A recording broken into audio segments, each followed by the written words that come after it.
En 1884, León XIII tuvo una visión de una cantidad de demonios atacando al Vaticano, por lo que redactó la oración a San Miguel Arcángel para que se recitara luego de misa para defender a la Iglesia. Lo que después se declararía opcional a raíz del Concilio Vaticano II y de hecho se quitó. Y en 1972, 8 años después de finalizado el concilio, Pablo VI afirmó que el humo de Satanás había entrado en la Iglesia por alguna endija. Hoy los modernistas dentro de la Iglesia sostienen que el concilio fue muy positivo para la Iglesia. Los tradicionales dicen que fue negativo, y los que están en el medio, que son la mayoría, dicen que tuvo claroscuros. Aquí hablaremos sobre qué quiso decir Pablo VI con que el humo de Satanás había entrado en la Iglesia y qué relación tiene esto con las resoluciones del concilio y su implementación.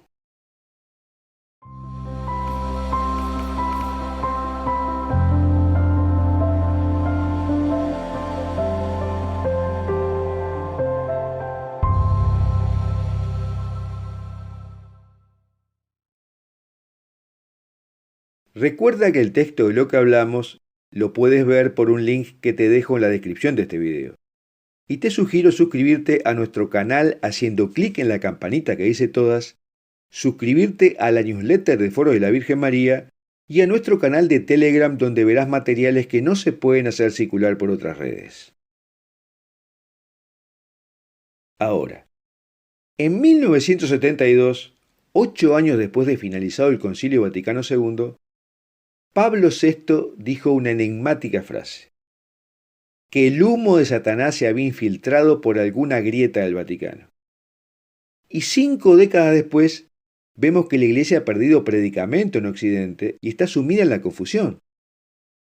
Y las fuerzas modernistas al interior de la Iglesia parecen estar más activas que nunca, haciendo lobby para cambiar aspectos doctrinales del catolicismo por la fuerza de los hechos. Pablo VI reconoció que varios problemas habían surgido en toda la Iglesia Universal luego del Concilio Vaticano II, con una creciente ola de blasfemias, de desacralización y de secularización. Estos males no provenían exclusivamente de fuera de la Iglesia, advirtió el Papa Pablo VI, sino que por alguna fisura había entrado el humo de Satanás en el templo de Dios y estaba allí.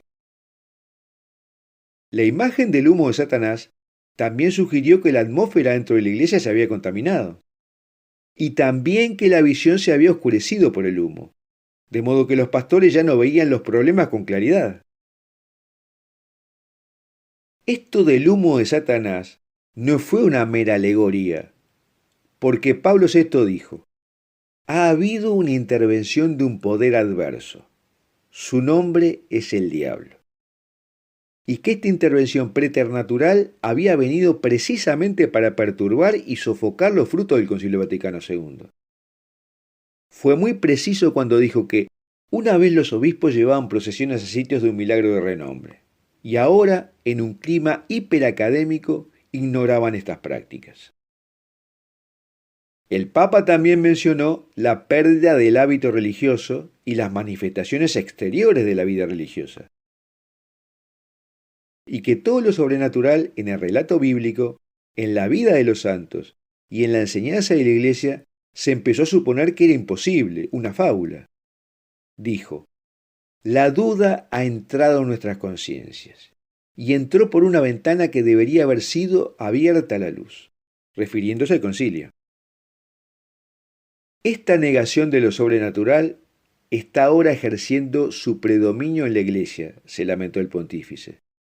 Y dijo concretamente que hubo la creencia de que después del concilio habría un día de sol para la historia de la Iglesia.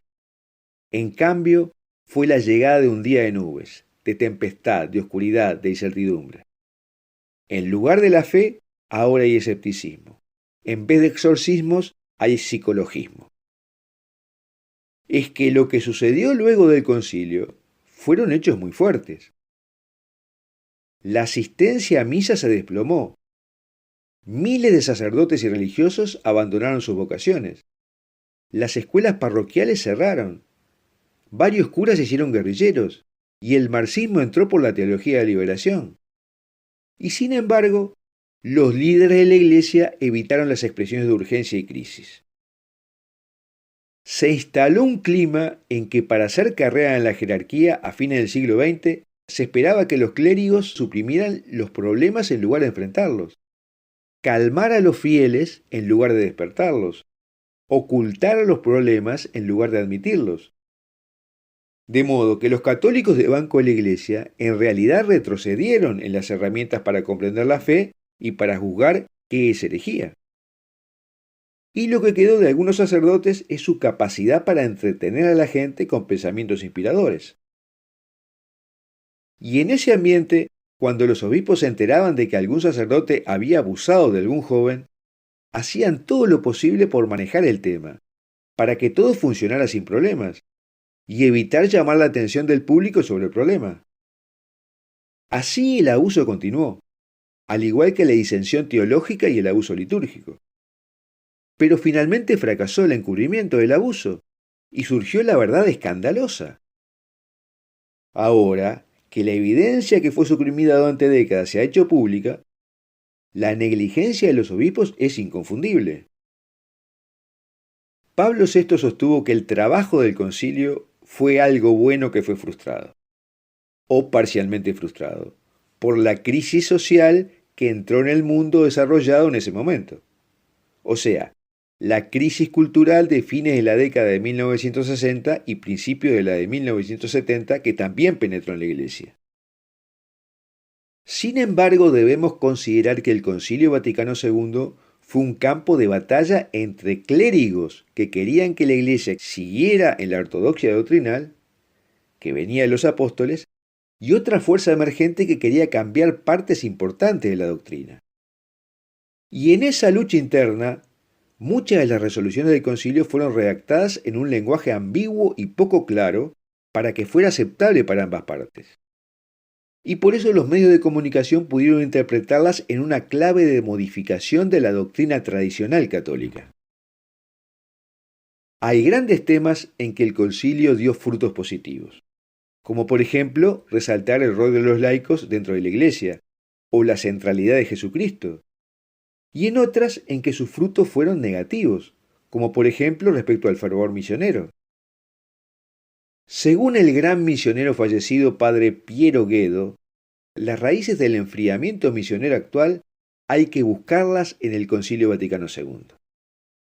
La idea de que todas las religiones son equivalentes enfrió el fervor misionero católico. Porque si todas las religiones son más o menos equivalentes, ¿qué interés tiene evangelizar otros continentes? Hace unos años publicamos una noticia insólita. Un misionero católico, sacerdote, que vivió 40 años entre los Yanomami, se jactó en su retiro que no bautizó a ninguno por gracia de Dios. Como él dijo, porque si lo hubiera hecho sacaría a los indígenas de su cultura. De modo que se cambió el punto de mira de la evangelización. Se consideró que la acción misionera reducía la obligación religiosa de evangelizar a un compromiso social. Lo importante es amar al prójimo, hacer el bien, dar testimonio de servicio y no extender la fe. Como si la Iglesia fuese una agencia de ayuda para remediar las injusticias y las plagas de la sociedad. Dice el padre Piero Guedo que los misioneros del siglo XVI estaban convencidos de que la persona no bautizada se perdería para siempre. Pero después del Concilio Vaticano II, esta convicción fue definitivamente abandonada. Y el resultado fue una crisis, porque sin esta atención a la salvación, la fe pierde su fundamento. Y el cardenal Ratzinger se preguntó en el mismo sentido: ¿por qué se debe de tratar de convencer a la gente de aceptar la fe cristiana cuando se puede salvar incluso sin ella?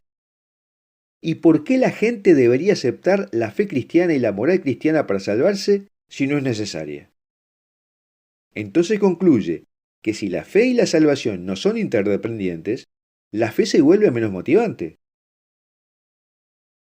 Y por eso Ratzinger se opuso a la tesis de Karl Rahner, una figura fundamental del concilio, que sostuvo que todas las religiones son igualmente valiosas para alcanzar la vida eterna. De modo que el concilio entonces fue un campo de batalla entre los modernistas y los ortodoxos, y sus documentos, muchas veces ambiguos y poco claros, dieron más poder a los modernistas, que aliados con sectores ateos de fuera de la Iglesia, pudieron comunicar que sus ponencias habían triunfado. ¿Y cuál es la consecuencia de este manejo? La apostasía en la que vivimos, que ya había sido profetizada siglos antes. Nuestra Señora del Buen Suceso le anunció a la Madre Mariana de Jesús Torres en el siglo XVII la total decadencia de la fe en la mitad del siglo XX. Le dijo: al finalizar el siglo XIX y hasta un poco más de la mitad del siglo XX, se desbordarán las pasiones y habrá una total corrupción de las costumbres por reinar Satanás en las sectas masónicas. Ellas tenderán principalmente a corromper a los niños de estos tiempos. Y en 1846, Nuestra Señora de la Salette dijo que algunos sacerdotes, por sus vidas malvadas, por su irreverencia y su impiedad en la celebración de los santos misterios, por su amor al dinero, amor a los honores y los placeres de la vida, se habrán convertido en cloacas de impureza. Y agregó que muchos conventos ya no serían casas de Dios, sino los campos de pastoreo de los asmodeos y su placer. Asmodeo es un demonio mencionado en el libro de Tobías y dedicado a corromper a las familias. Bueno, hasta aquí lo que te queríamos contar sobre la llamada de atención que hizo Pablo VI en 1972, que el humo de Satanás había entrado por alguna endija en la iglesia, cómo sucedió y cuáles fueron sus frutos. Y me gustaría preguntarte, ¿cuál es tu opinión sobre los frutos del Concilio Vaticano II? Ahora, si te gustó este video, compártelo con tus amigos y danos un me gusta. Y verás en pantalla algunos videos más que hemos realizado sobre este tema para complementarlo.